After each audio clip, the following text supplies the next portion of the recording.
So she is a 10. I Kodwa- don't expose the day, but I'm Oh. Siyasebenza la. Okay. customer kanje.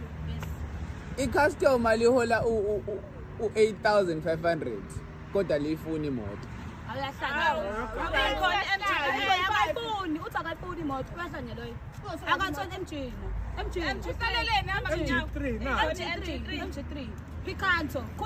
Oh, ngayithola. Okay. Customer lihola u-5,000 kodwa lifuna i-Raptor.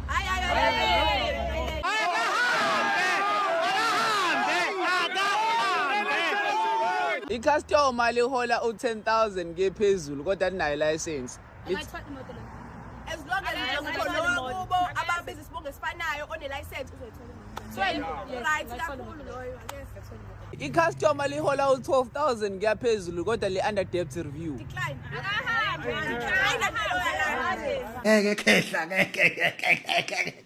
Hayi benza kuboni. I-customer lihlezi lithatha amaloni like lewathatha njalo kodwa lethi lifuna imoto. Loyo nje ngeke ayithole imoto, loyo i-interest yakhe ingangobaba. Wena ukwazi ukuphila nje ngemali yakho, uhlezi thatha amaloni njalo. Customer li-self-employed kodwa lithatha iy'kweletu alikhokhi ngesikhathi.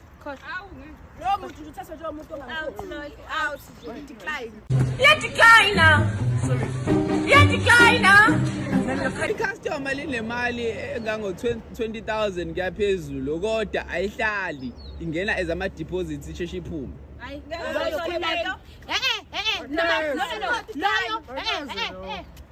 Uyayisusa kwenye ibhenki no. Iyaphuma nje ibonakala ukuthi Akwazi ukubeka imali. Indaba ingena masiya. Bloody bastard bitch. Fuck you. Uyazi kwenzakalani? Ebhenki bangayifuna i-second account ngafaka kuyona. Engayithola approval. Uyayithrow imali. Uma withdraw get something else, but uma isa kwenye bank account kuzofuneka le bank account afaka. I-customer lifuna imoto but alazi ama-requirements. You need I-customer lifuna imoto but alwazi ama-requirements.